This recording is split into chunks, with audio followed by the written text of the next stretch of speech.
So honestly, on this one, if you were just staring at these candles, right, this would have told you to get out. And it did not work out that way. That's why you can't put all of your weight into those candles, right? So volume saved the day on this one because more buyers came in. I mean, look at this whole thing. So you had buyers that pushed this candle up.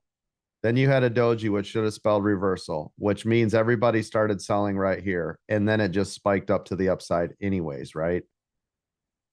So especially in pre-market, I'm really just paying more attention to volume coming in. How much is it working? What kind of news catalyst was it? Especially the news, right? The news is always going to be the biggest thing. Think about that. When you get big news like that, even if people are running around trying to sell off and do this, weird little stuff, it doesn't matter. I mean, look how quick the buyers came right back in there. And then they try to sell it off. And then the buyers came right back in there again.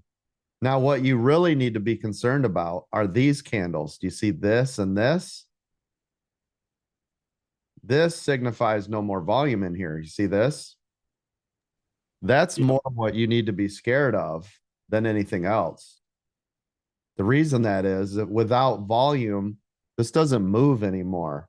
So that means if a seller comes in here and dumps this thing, there's probably not enough volume to buy it up, right? So you're more concerned with this garbage than any of these in the pre-market. See how these are not candles, but they're lines? Yep. These are a sign Yeah. nobody's buying and selling now.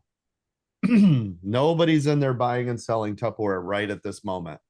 Here's the thing, it's more than consolidation, which is a sideways movement.